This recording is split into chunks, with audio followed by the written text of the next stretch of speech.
prochaine. Est-ce que tout le monde m'entend? Merci, vraiment merci tout le monde.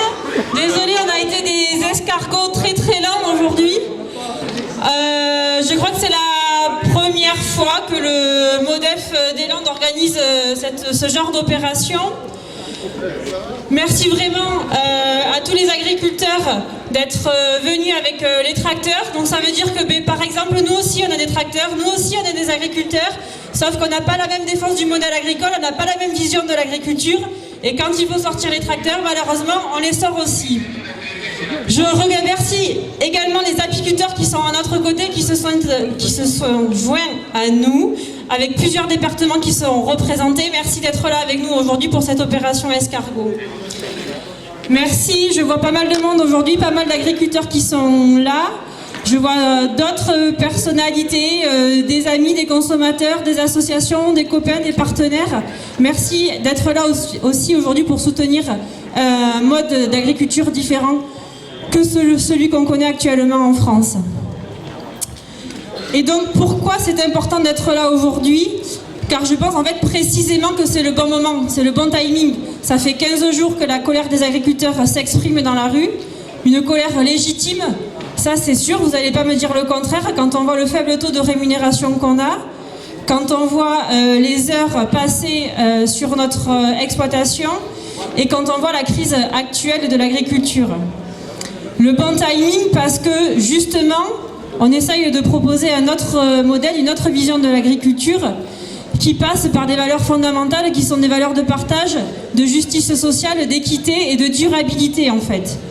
Et ça, sur les revendications qui sont exprimées depuis 15 jours, qu'on entend au travers des médias et au travers de différentes actions, personne n'a réellement porté la rémunération des agriculteurs à travers leurs paroles.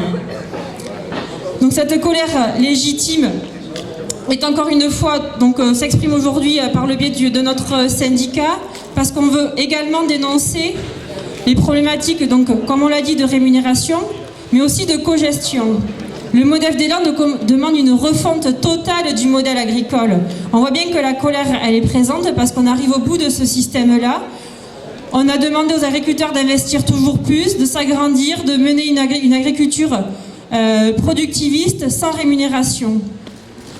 Et en plus de ça, avec quelque part, je vais faire un peu de démagogie, mais faites ce que je dis, pas ce que je fais.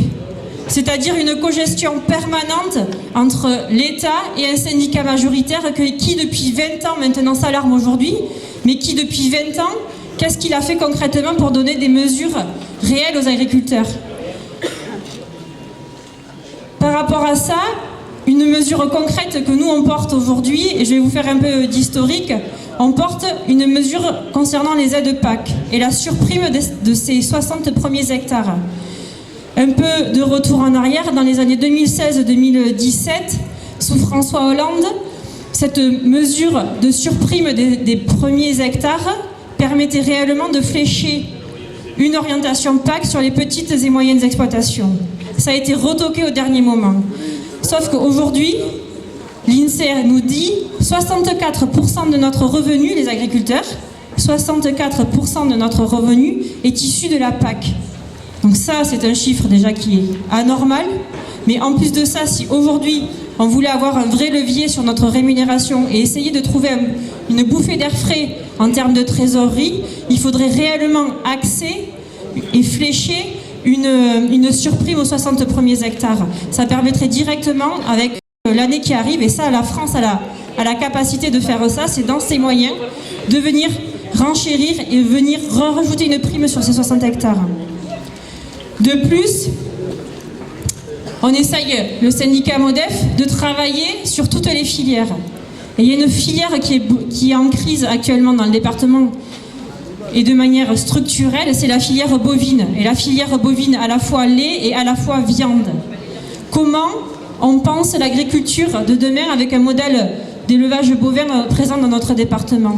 On ne pourrait pas imaginer, pareil, une surprime à la prairie par exemple, quand on sait qu'on vient en concurrence un hectare de prairie avec un hectare de maïs et qu'il n'y a pas du tout la même rémunération entre un atelier bovin et un atelier végétal. Donc il faut repenser ce système-là. Et ça, c'est une mesure concrète possible, dont la France a les moyens de mettre en œuvre dès l'année 2024 si elle le souhaite. Et si elle le souhaite avec le syndicat majoritaire. Vous fléchez les aides à l'élevage et fléchez les aides sur les petites et moyennes surfaces. On est là aussi aujourd'hui parce que en termes, donc, je vous le rappelais, en termes de rémunération, on pointe quand même une incohérence profonde sur le discours. Parce que moi je veux bien qu'on continue à produire, sauf qu'avec un peu d'historique aussi, on s'aperçoit que l'agriculture française, on a évolué, nous les agriculteurs, on nous a poussé vers un mode productiviste, sauf que ce mode productiviste, il nous a quelque part enclenché vers un mode de l'agriculture industrielle qui a normalisé nos produits. Et ça, il ne faut pas l'oublier, c'est qu'on a basculé avec l'agriculture industrielle vers la normalisation des choses.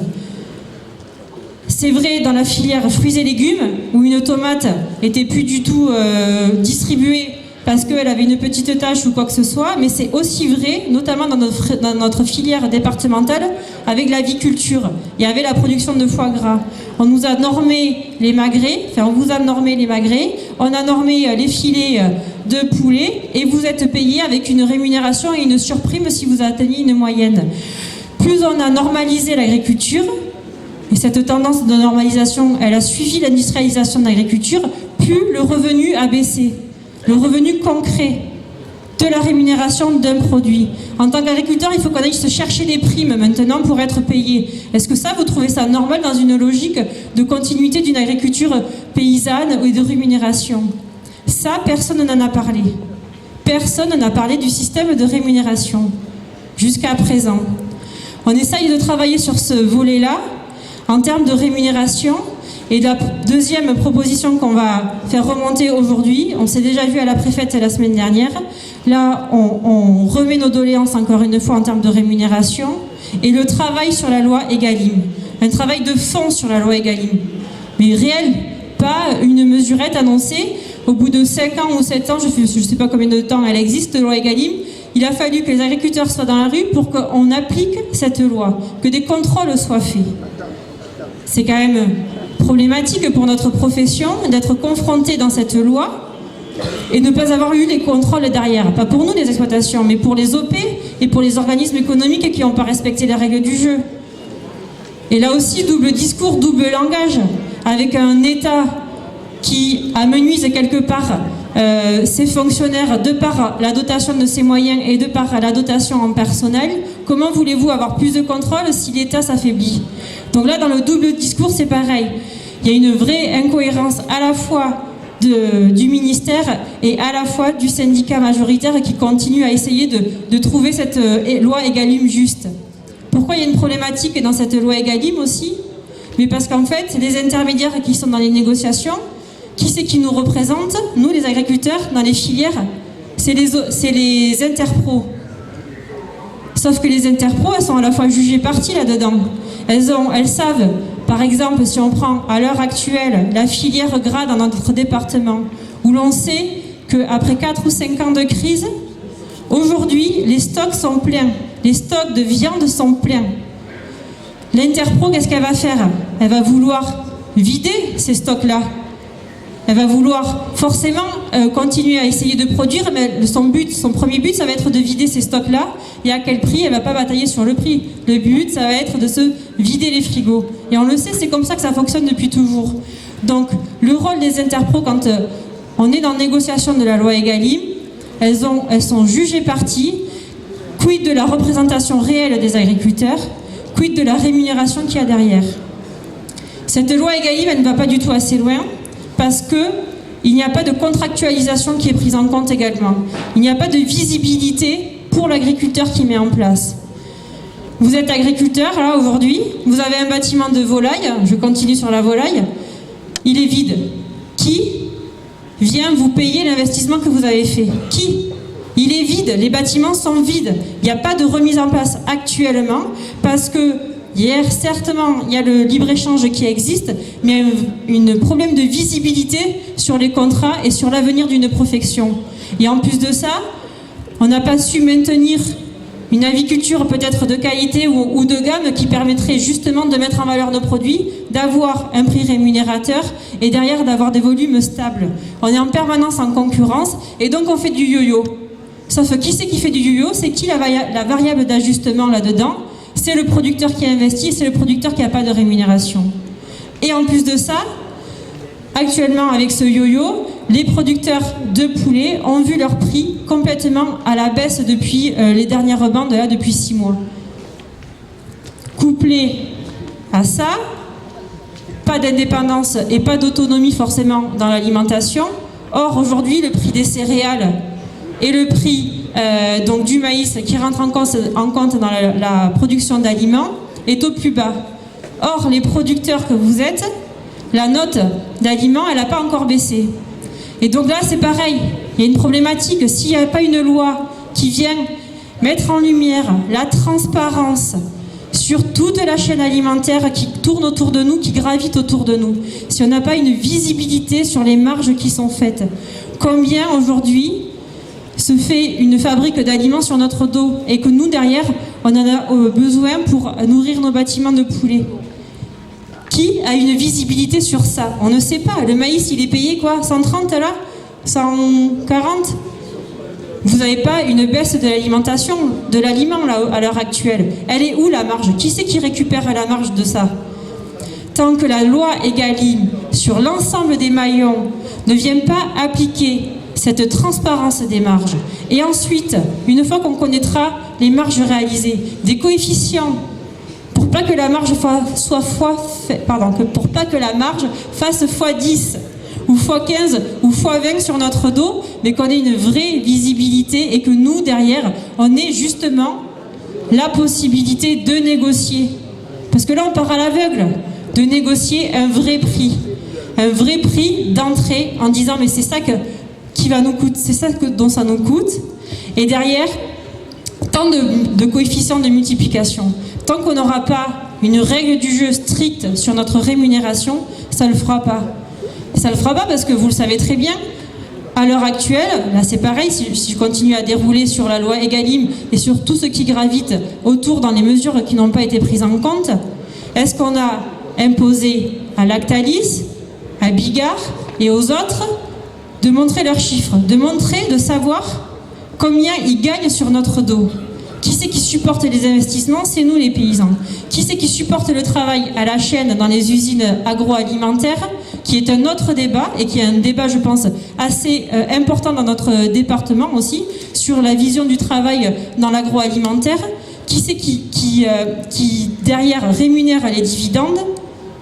Ce sont les mêmes entreprises et jusqu'à présent, rien n'est fait pour cela. Exemple concret de rémunération et de partage des choses. Si aujourd'hui, la filière végétale dans notre département va être en crise dans les mois qui arrivent, on nous annonce une baisse entre 40% et 50% des contrats de production en maïs semences. On nous annonce une baisse entre 40 et 30% des contrats de production en maïs doux, haricots verts, petits pois, maïs waxy, maïs indus, etc. Mais qui c'est qui va supporter cette variable d'ajustement encore? Là, c'est pareil, les investissements, ils ont été faits. C'est l'agriculteur, c'est les agriculteurs qui sont la variable d'ajustement. Alors que si on a une loi qui cadre et qui encadre une partage de la valeur ajoutée, un partage des territoires, ben, du coup, on n'aurait pas poussé certains à avoir des contrats surdimensionnés et aujourd'hui qui se retrouvent avec des baisses drastiques. Il n'y a pas de visibilité parce qu'il n'y a pas de loi cadre. Et dans cette loi Egalim, qui se veut peut-être pas une loi fourre-tout, mais qu'on doit repenser concrètement, différemment que ce qu'elle n'est présentée à l'heure actuelle, on n'aura pas plus de rémunération que ça. Donc ça, c'est un peu du foutage de gueule en disant que tout est bon aujourd'hui et qu'on peut rentrer chez nous les agriculteurs parce que ça va aller mieux demain.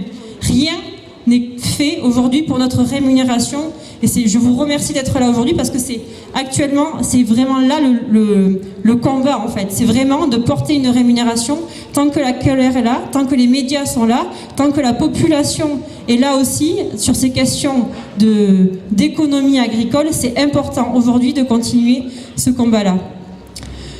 J'en termine rapidement et je vais peut-être laisser la parole aux apiculteurs en suivant. On va déposer en préfecture une lettre au ministre, forcément avec nos doléances, en lui disant que c'est aujourd'hui ou jamais qu'il faut prendre en compte la question et la parole des petits producteurs et des structures comme les nôtres. On a également mis en annexe une lettre d'un producteur de Chalosse pour que, pareil, ils se rendent compte en fait que sur le territoire, il y a des agriculteurs et des agricultures. Et que, oui, en Chalosse, on a encore 50, 60 hectares. Et oui, en Chalosse, il y a encore de la polyculture élevage. Oui, en Chalosse, il y a encore avec des canards et des vaches. Et ces mecs-là, ces agriculteurs-là, eh bien, ils doivent se débrouiller tout seuls à trouver une rémunération et un développement agricole. On n'a pas eu le temps de s'arrêter à la Chambre d'agriculture, mais pour une note positive et pour une note, on va dire, d'espoir, le travail du syndicat MODEF actuellement, c'est de ne pas se résigner malgré les difficultés et de continuer à croire à une agriculture de demain qui soit possible. Et pour ça, on a les outils en place. Et pour ça, nous, les agriculteurs, on peut aussi se prendre en main. Et il faut revoir le développement agricole de notre territoire.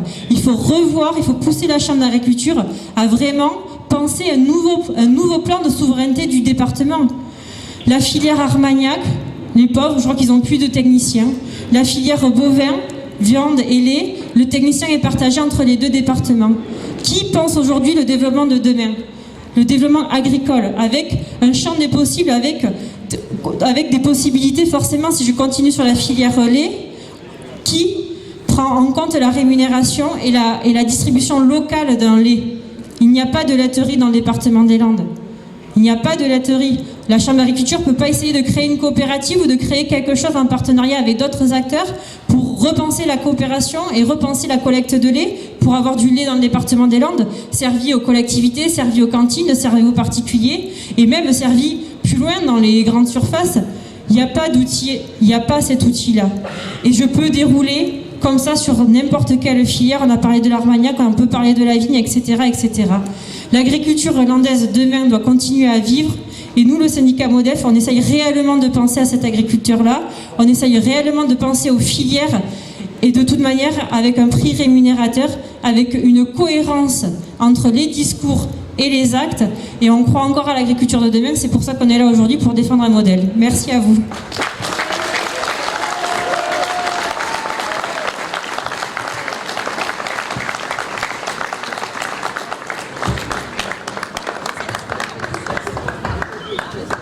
Bonjour à tous. D'abord, un très grand merci à vous. Nous, les apiculteurs, c'est vrai qu'on a mis du temps à se positionner, à venir. On est là, je me permets de parler au nom des apiculteurs des Landes, du Lot-et-Garonne, de Gironde. On présente l'ancienne Aquitaine, on va dire. Pourquoi on vient avec vous aujourd'hui? D'abord, c'est vous dire un grand merci. Vous êtes mobilisés, ça fait bientôt 15 jours que vous êtes mobilisés et que vous avez fait monter cette rogne qui se passe dans notre monde rural. Nous, aujourd'hui, on vous rejoint parce qu'on a la même problématique que vous, ce problème de revenus. Alors, c'est paradoxal, dans un pays où on consomme quasiment 2 fois ce qu'on est capable de produire, on n'arrive pas à évacuer notre miel français. La problématique, elle vient d'où? Elle vient de cette crise inflationniste où on nous dit il faut que la panier de la ménagère il coûte pas cher. Mais qu'est-ce que ça veut dire ça? Ça veut dire que la pression elle est mise à la GMS, eux ils s'emmerdent pas, eux ils descendent d'un cran, ils la mettent au monde du conditionnement et ils font eux non plus ils s'embêtent pas, ils redescendent d'un cran, ils nous la mettent à nous. Comme nous on n'est pas capable de produire un miel à 2 €, eh bien ils vont le chercher à l'étranger. Et alors ce qu'ils nous disent, c'est que mais vous comprenez, ça passe pas. Ça passe pas à la GMS, ça passe pas, on ne peut pas passer vos miels. Mais sauf que ça, c'est pas possible à entendre. Parce que ce qu'on fait comme action, on est mobilisé depuis la fin de la saison. Nous, la saison, elle se termine en septembre, en octobre, on sait ce que l'on a dans les soutes et qu'est-ce que l'on propose. Depuis ce moment-là, le monde du conditionnement a proposé à la GMS et sur cette descente de la directive, il faut que le panier de la ménagère ne coûte pas cher, a fait rentrer du miel d'importation et là ça n'arrête pas. Depuis, on a les chiffres, depuis Depuis septembre, tous les mois, il en rentre et il en rentre de plus en plus. Et nous, on se retrouve avec du stock sous le hangar qu'on n'arrive pas à évacuer. Alors, la pression monte, elle a commencé déjà pour nous, mais on n'est pas visible. Vous savez combien on pèse, nous, les apiculteurs? Vous savez combien on est? On est 70 000 en France, et sur ces 70 000, on est 2 000 professionnels. Je prends mon exemple du Lot-et-Garonne, on est 2 000 agriculteurs en Lot-et-Garonne. On n'est même pas 30 professionnels. Qu'est-ce que vous voulez qu'on pèse dans la balance? Alors si, là où on pèse, ils peuvent en importer du miel tant qu'ils veulent, mais la seule chose qu'ils ne pourront pas importer, c'est le travail que font nos abeilles. Avec les pollinisateurs sauvages, ils pollinisent nos vergers. Chez nous, c'est l'emblème du pruneau. La prune dente, on y amène de la ruche pour faire de la pollinisation. On est un bassin de production arboricole avec la pomme, avec le kiwi, mais aussi on est le premier département de multiplication de semences. La multiplication de semences, elle a besoin de l'abeille. Et l'abeille, on ne pourra pas l'importer de Chine.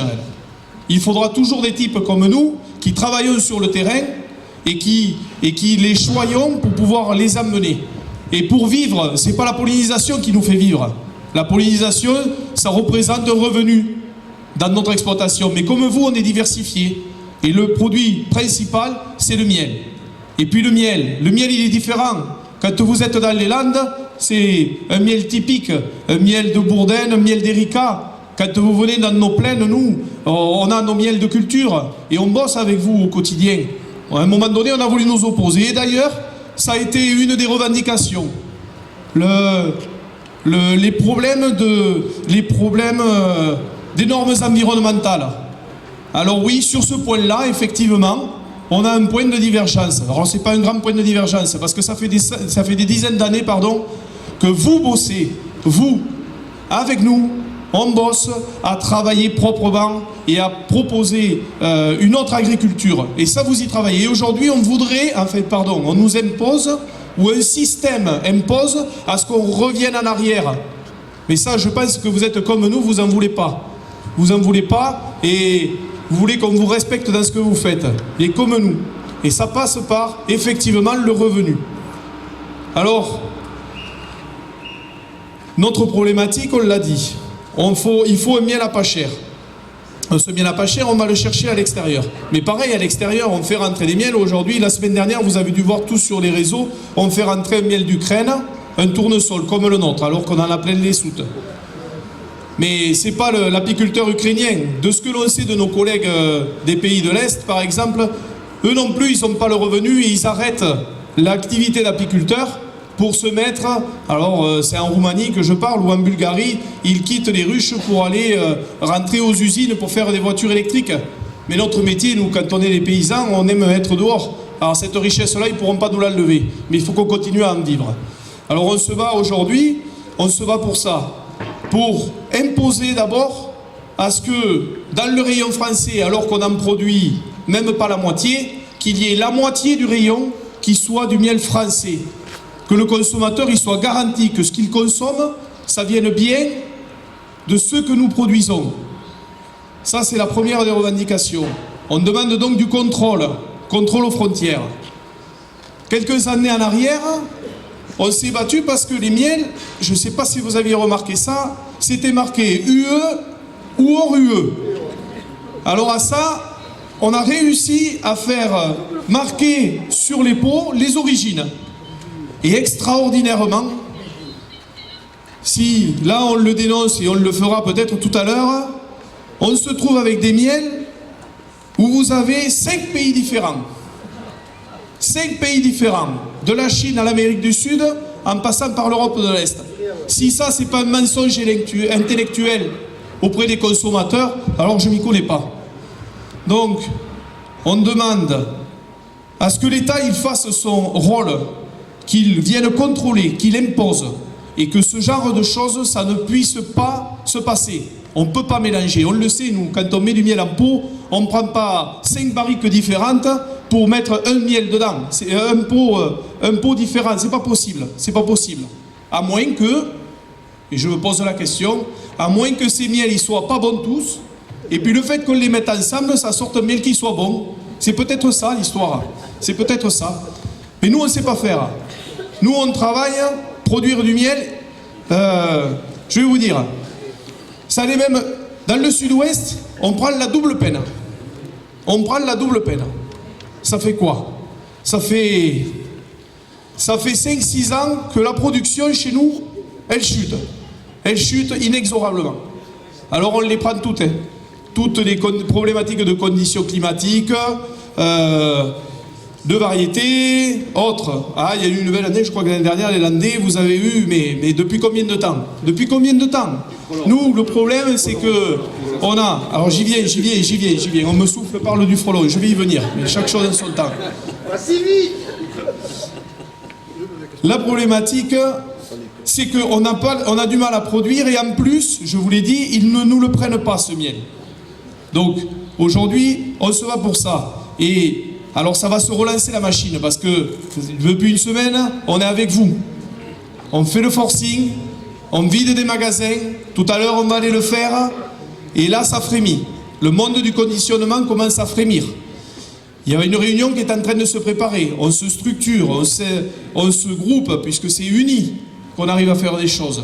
Donc, on se groupe pour faire pression, peut-être que les choses vont bouger. Mais d'ici à ce qu'ils nous prennent le miel et qu'ils nous l'évacuent, il va y avoir du temps. La saison, elle redémarre. Dans 3 semaines, la saison, elle redémarre. Et là, ce qui se passe, c'est que comme ils ne l'ont pas pris depuis septembre, on a les trésoreries qui commencent à serrer. Il va falloir faire les appros en sirop, en cadre et autres. Et là, ça sert. Donc la deuxième des choses que l'on demande, ce sont des aides d'urgence, d'aider les exploitations pour leur trésorerie, mais c'est aussi les reports de MSA, mais c'est aussi les reports de prêts, etc. Ça, c'est des aides d'urgence, c'est le pansement sur la jambe de bois.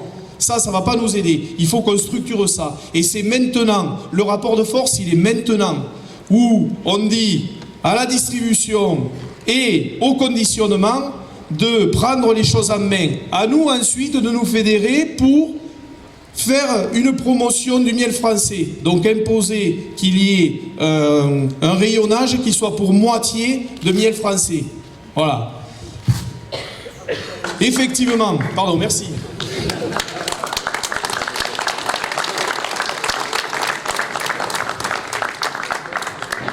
Et comme on les subit toutes, depuis maintenant 20 ans, il est tristement arrivé chez nous, voisin Lot-et-Garonnais, le frelon asiatique. Il a pris le pays entier, il est démarré de chez nous, il a pris le pays entier, il décime les colonies. Donc ça fait partie des choses, on s'est battu. À chaque fois qu'on a eu un problème dans l'apiculture, ça a toujours été comme ça. On s'est battu, on a essayé de trouver des solutions, et puis de les développer entre nous et savoir quoi. Ça fait 20 ans qu'on alerte qu'il y a une problématique qu'il faut nous aider pour la détection, pour la destruction. Ça, c'est les deux vecteurs principaux. Puis le varroa, c'est la deuxième problématique sanitaire. Le varroa, il y a beaucoup de travail qui est fait, on a ce qu'il faut, mais c'est pareil, il faut qu'on continue là-dessus. Donc vous voyez, nous aussi, on est comme vous, on a nos problématiques, mais aujourd'hui, le mot d'ordre, le fait qu'on soit avec vous, c'est véritablement ce revenu. Voilà, merci à tous.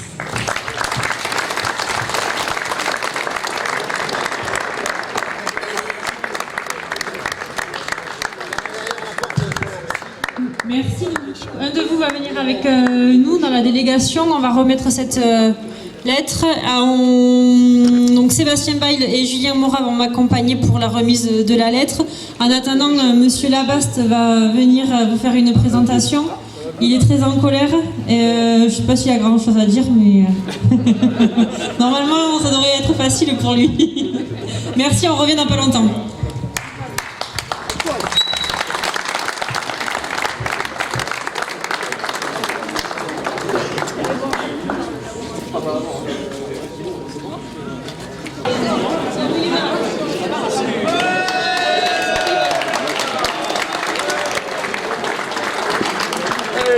Ça y est, la sortie de la délégation. Allez, ça y est. Bravo d'avoir patienté. Merci. Oui, il faisait chaud en haut. Vous avez moins chaud, vous, là? Ça commence à faire frisquette? Voilà, sortie de la délégation. Donc apparemment, il y en a qui attendent de la place. Donc... Mais trêve de plaisanterie. Donc forcément, on a fait remonter les doléances On a pas mal de parallèles avec la filière miel et la présentation qui nous a été faite sur les problématiques d'importation du miel, les problématiques de rémunération du miel, les problématiques d'opacité dans la filière sur la construction du produit. Nous, on les retrouve exactement de la même manière dans notre agriculture. Quoi dire de plus? Les problématiques de libre-échange, on les connaît. On a des acteurs du département qui nous ont mis en concurrence déloyale par leur choix. Alors quand c'est des groupes privés, bon, mais ça peut s'expliquer, pardon. Mais quand c'est des groupes coopératifs ou c'est des conseils d'administration et ce sont des agriculteurs qui votent l'importation de produits européens comme du foie gras bulgare ou du canard, etc. Et que là, aujourd'hui, on tape sur le libre-échange, il y a quand même une problématique sur la cohérence des choses, quoi. Le libre-échange, c'est certes une vraie problématique pour l'agriculture, sauf qu'aujourd'hui, il faut qu'on se prenne en main réellement. J'en ai parlé tout à l'heure. L'agriculture hollandaise a des possibilités. On a vraiment des choses à faire, à inventer, à proposer un modèle agricole de demain qui maintienne, je ne sais pas si Eric en a parlé, mais maintienne un tissu dans nos fermes, un renouvellement des générations, travailler sur les points positifs de nos exploitations, la transmissibilité de ces exploitations et le revenu qu'on peut en faire derrière. On a parlé également aussi de quotas. Le MODEF, quelle que soit la filière, essaye de proposer une régulation des choses, une régulation de la production, des quotas, pour pouvoir maintenir des prix aussi. Ça, je ne vous ai pas parlé tout à l'heure, mais c'est important d'avoir une vision de l'agriculture avec une règle du jeu qui nous permet d'avoir une visibilité à la fois sur les volumes et donc sur les prix. Ça, c'est pareil, c'est des notions qu'on a peu entendu parler depuis 15 jours, mais cette stabilité et cette règle du jeu de quotas permet réellement d'avoir, mais peut-être aujourd'hui, des bâtiments pleins parce qu'on a partagé la valeur ajoutée, on a partagé la production. Et c'est pareil avec le miel, c'est les mêmes problématiques qui ont été élaborées. Peut-être vous remercier, je pense qu'il va reprendre, Bertrand va reprendre la parole, mais en tout cas, merci beaucoup d'avoir été présents aussi nombreux aujourd'hui. Quoi dire de plus? En tout cas, le MODEF des Landes va continuer à sensibiliser et profiter de cette colère-là. On vous l'a répété tout à l'heure, les prix ne sont pas là. Les objectifs de rémunération pour demain ne sont toujours pas là. Et donc, on doit maintenir quelque part cette pression, faire remonter, rencontrer les OP. On n'en a pas parlé, des organismes économiques et des organismes de production aussi, qui ont un rôle central à jouer sur notre rémunération et le partage de la valeur ajoutée. Parce que c'est trop facile, nous, producteurs, de se retrouver encore une fois en porte-à-faux sur notre rémunération et sur notre outil de production. Donc, merci vraiment beaucoup pour aujourd'hui. Les revendications continuent, on espère réellement se faire entendre et que notre vision du modèle agricole avec cette partage de la valeur ajoutée nous permettra de vivre dignement de notre métier. Je pense que c'est ça la vraie solution. Merci.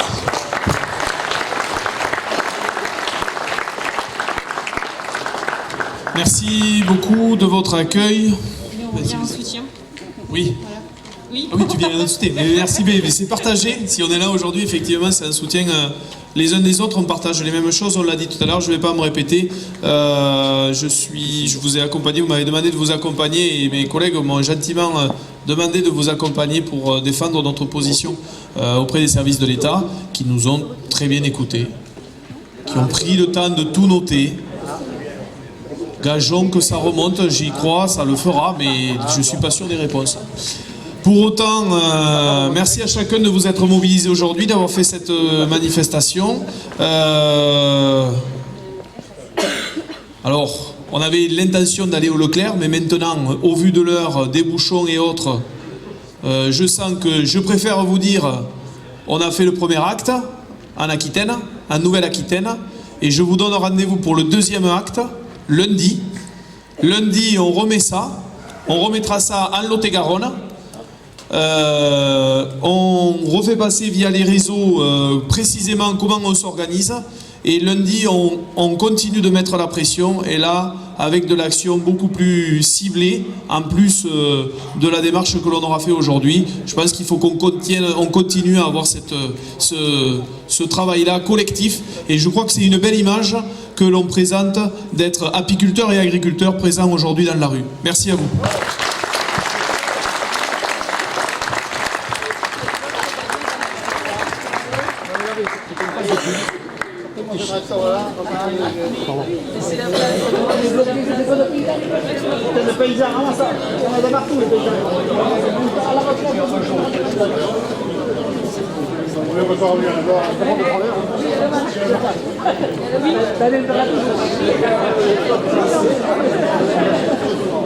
Bon, on y va, c'est pas ça, on y va.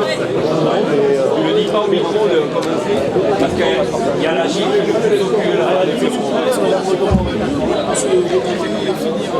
la discussion. Là, il faut que nous, on dégage les tracteurs. Les premiers tracteurs, vu que ça chauffe, ils veulent la place. Il va falloir qu'on redémarre. Hein. On peut pas, après, on peut rester aussi, parce que la gestion de l'irrigation dans le département est très importante. Et le MODEF a des irrigants aussi dans les agriculteurs, avec une gestion de l'eau importante. Donc, on est aussi concerné par cette problématique-là aussi. Mais apparemment, il faut qu'on avance. Voilà. On avance. Allez, avanti. Allez hop, hop, ta case. On va où? Débarrasse le plancher.